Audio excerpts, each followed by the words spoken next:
ఇప్పుడు మనం ఈ వీడియోలో ఒక స్పెషల్ వీడియో అనే చెప్పొచ్చు. రెగ్యులర్‌గా కలెక్షన్స్ అప్డేట్ చేసేదంటే వెయ్యొచ్చు, చెప్పొచ్చు.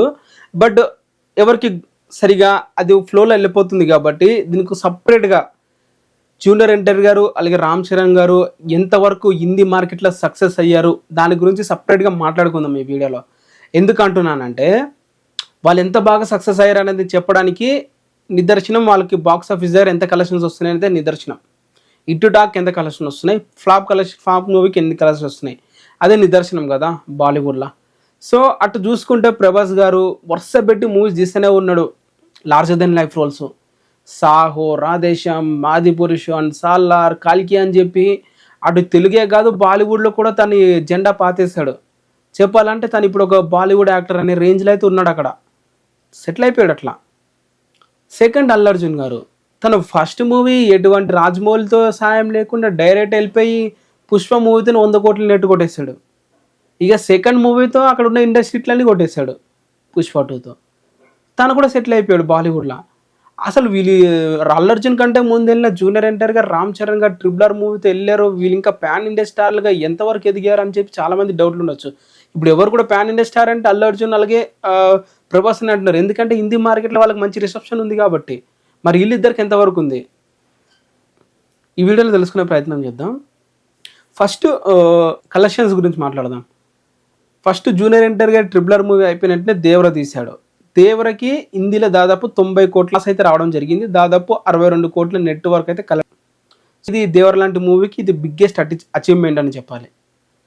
ఎందుకంటే హిందీ బాలీవుడ్ మూవీస్ రీసెంట్గా చాలా మూవీస్ రిలీజ్ అయ్యాయి. వరుణ్ ధావన్ది కానీ, షాహిద్ కపూర్ కానీ, వీళ్ళందరూ కూడా మూవీ రిలీజ్ అయిన 1 వీక్కి 2 వీక్స్కి 50 crores నెట్ కూడా కలెక్ట్ చేయకుండా క్లోజింగ్ వచ్చేస్తున్నాయి. అలాంటిది RRR మూవీ తర్వాత డైరెక్ట్ వెళ్ళి ఇన్ని కోట్లు కొట్టడం అనేది మామూలు విషయం కూడా కాదు కదా. 62 కోట్ల నెట్ అండ్ అలాగే 90 కోట్ల గ్రాస్ అనేది, అది కూడా దేవరకు వచ్చిన టాక్కి సంబంధమే లేదని చెప్పాలి. ఆ రేంజ్లో కలెక్షన్స్ పెట్టాడు అక్కడ హిందీలో. ఎందుకంటే మంచిగా ప్రమోట్ చేసుకున్నాడు. హిందీ బేట్ల జూనియర్ ఎన్టీఆర్కి మంచి రిసెప్షన్ వచ్చింది. ఆఫ్టర్ సల్మాన్ ఖాన్ ఇప్పుడు హిందీలో మాస్ సర్క్యూట్ చాలా ఖాళీగా ఉంది. దాన్ని ఫుల్ ఫెజ్డ్గా ఆక్యుపై చేసుకుంటున్నాడు జూనియర్ ఎన్టీఆర్. ఎందుకంటే అక్కడ మాస్ హీరోలు లేరు ఇప్పుడు బాలీవుడ్లో. మాస్ సినిమాలు కావాలి వాళ్ళకి, అన్నీ అర్బన్ స్టోరీలే వస్తున్నాయి వాళ్ళకి. ఏ రొమాంటిక్ అనే చెప్పండి, ఏ మాస్ సినిమా తీసినా కూడా వాళ్ళు ఒక స్టైలిష్ వేలో మేకఓవర్లా రిలీజ్ చేస్తున్నారు. బట్ రూరల్గా రౌండప్గా ఉన్న ఈ మాస్ కమర్షియల్ మూవీస్ అనే వాళ్ళు దూరం అయితే అవుతున్నారు. అందుకే వాళ్ళు యూట్యూబ్ మీద ఆధారపడి మన సౌత్ ఇండియన్ మూవీస్కి ఎక్కువ ఆదరణ ఇస్తున్నారు. అలాంటి మంచి ప్లేస్ని ఆక్యుపై చేసుకున్నాడు దేవర మూవీతో జూనియర్ ఎన్టీఆర్ గారు. తర్వాత నెక్స్ట్ జూనియర్ రామ్ చరణ్ గారు దేవర మూవీ RRR మూవీ తర్వాత ఆశ్చర్య హిందీలో రిలీజ్ చేశారో చేయలేదో తెలియదు, చేశారు బట్ ఎక్కువ రోజులు ఆడలేదు. కానీ మెయిన్ రిలీజ్ గేమ్ చేంజర్ కాబట్టి గేమ్ చేంజర్ గురించి మాట్లాడదాం. గేమ్ చేంజర్ ఫ్లాప్ టాక్ వచ్చినప్పటికి కూడా శంకర్ గారి బ్రాండ్ ఉండడం అండ్ రామ్ చరణ్ గారి RRR మూవీ తర్వాత రావడం, గ్రాండ్గా రిలీజ్ చేయాలనుకోవడం, ప్రమోషన్స్ ఇవన్నీ బాగా చేయడంతో మూవీకి ఆ టాక్ ఉన్నప్పటికి కూడా దాదాపు 25 కోట్ల వరకు నెట్ అయితే కలెక్ట్ అయితే చేసింది. క్లోజింగ్ కలెక్షన్స్ 25 కోట్ల నెట్ అంటే ఆ ఫ్లాప్ టాక్కి గ్రేట్ అనే చెప్పాలి రామ్ చరణ్ గారు కూడా.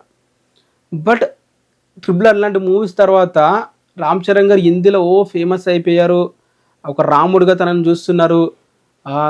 తనకు జూనియర్ ఎన్టీఆర్ కన్నా ఎక్కువగా పేరు వచ్చేసింది అని చెప్పి బాలీవుడ్ మీడియా మొత్తం ఒక రేంజ్లో PR చేశారు కదా. మరి ఆ జూనియర్ ఎన్టీఆర్ గారు దేవర మూవీకి ఏ టాక్ వచ్చిందో గేమ్ చేంజర్కి అదే టాక్ వచ్చింది.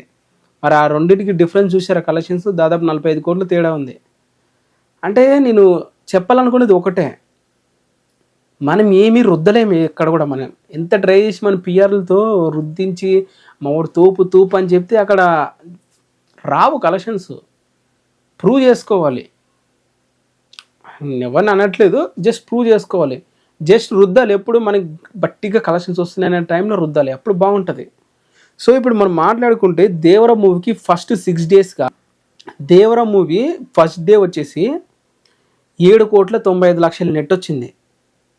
అదే ఇప్పుడు పెద్ద మూవీ గురించి మాట్లాడుకుందాం. జూనియర్ ఎన్టీఆర్ గారు వాటు డైరెక్ట్ హిందీ మూవీ కాబట్టి తనకి సెకండ్ మూవీ రిలీజ్ లేదని చెప్పాలి. ఒకవేళ అది కన్సిడర్ చేసినా కూడా దాదాపు 195 కోట్ల నెట్ అయితే కొట్టింది హిందీలో వార్ 2 మూవీ.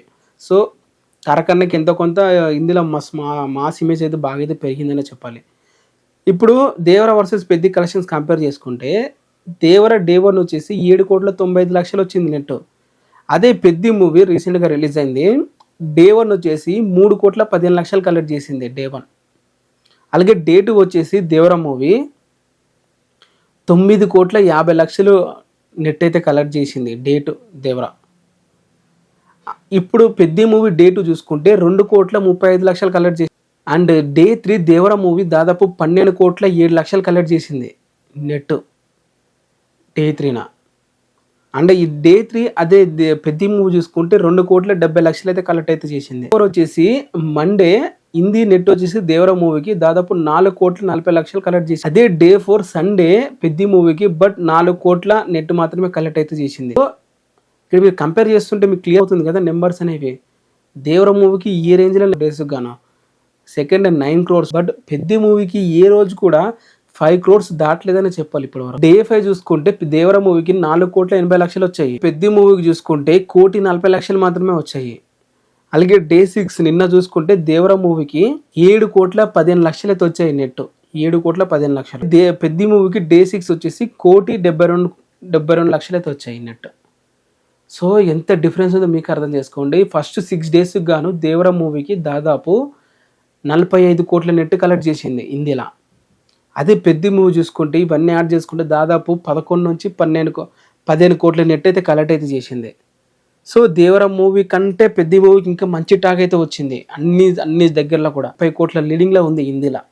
కలెక్షన్స్ ఎక్కడి నుండి వస్తున్నాయి అంటే ఇవే కలెక్షన్స్ బాలీవుడ్ నుంచి వస్తున్నాయి, అమెరికా నుంచి వస్తున్నాయి. ఇంకా అవి కూడా కంపేర్ చేసుకుంటే ఇంకా వేరే వీడియో అవుతుంది నాకు తెలిసి.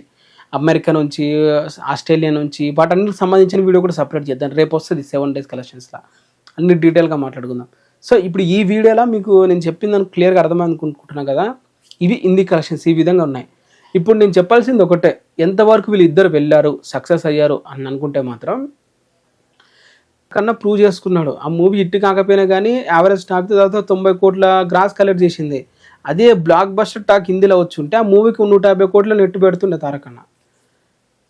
గేమ్ చేంజర్తో మిస్ చేశారు. ఇప్పుడు పెద్ద మూవీతో బ్లాక్ బస్టర్ టాక్ వచ్చింది కూడా వీళ్ళు 15 కోట్ల నెట్ దగ్గరే ఉన్నారు. సో ఇక్కడ మీకు క్లియర్గా అర్థమవుతుంది కదా ట్రిపులర్ మూవీ ఎంత బాగా జూనియర్ ఎన్టీఆర్కి యూజ్ అయింది అనేది. అంటే క్లియర్గా చెప్పాలంటే ట్రిపులర్ మూవీ అనేది జూనియర్ ఎన్టీఆర్కి యూజ్ అయినట్లు ఇంకెవ్వరు కూడా యూజ్ కాలే. రాజమౌళికి ఓవర్సీస్ వైడ్గా బాగా పేరు తీసుకొచ్చింది కానీ జూనియర్ ఎన్టీఆర్కి అటు ఓవర్సీస్, ఇటు హిందీ, తమిళ్, కన్నడ, మళ్ళీ అన్ని స్టేట్ల తారకన్న ఫ్యాన్ ఫాలోయింగ్ అలాగే తన రేంజ్ పెంచేసింది మూవీ. ఆ రేంజ్లో రెస్పాన్స్ అయితే తీసుకొని వచ్చింది. ఎందుకంటే వాళ్ళు నెక్స్ట్ చేసిన మూవీస్ ద్వారా తెలుస్తుంది కదా వాళ్ళ రేంజ్ ఎంతవరకు పెరిగింది అనేది. ప్రభాస్ రేంజ్ అప్పటి వరకు తను ఒక స్టార్ హీరోగా ఉన్నాడు తప్ప ఒక టాప్ హీరోగా ఉండేవాడే కాదు. అలాంటిది బాహుబలి 2 తర్వాత తను బ్యాక్ టు బ్యాక్ 2 ఇండస్ట్రీలు కొట్టేసి టాప్ హీరో అయిపోయాడు. టాప్ హీరో అయిపోయిందా, నెక్స్ట్ వచ్చే మూవీస్తో ప్రూవ్ చేసుకోవాలి కదా. సాహోతో చేసుకున్నాడు, రాధేశ్యామ్ అండ్ ఆది పురుష్, సల్లార్, లైన్గా తన మార్కెట్, తన ఫ్యాన్డమ్, తన టాప్ హీరో అని చెప్పి ప్రూవ్ చేసుకున్నాడు. ఇప్పుడు జూనియర్ ఎన్టీఆర్ కూడా అలానే ప్రూవ్ చేసుకుంటున్నాడు. యావరేజ్ టాక్ వచ్చిన దేవరా మూవీకి 450 కోట్లు కొట్టాడు. ఫ్లాప్ టాక్ వచ్చిన వార్ 2 మూవీకి 380 కోట్లు కొట్టాడు. రేపు కానీ డ్రాగన్ కానీ హిట్ అయితే మినిమం 1,200 కోట్ల పైగా ఉంటాయి కలెక్షన్స్. సో ఇది నేను అనుకుంటున్నాను. మరి మీరేమంటారు దీని మీద కింద కామెంట్ చేయండి. నెక్స్ట్ సుకుమార్ రామ్ చరణ్ గారు మూవీతోనైనా మంచి కలెక్షన్స్ హిందీలో కొట్టాలని చెప్పేది కోరుకుందాం. మరి మీరేమంటారు దీని మీద కింద కామెంట్ చేసి మీ ఒపీనియన్ కూడా చెప్పండి.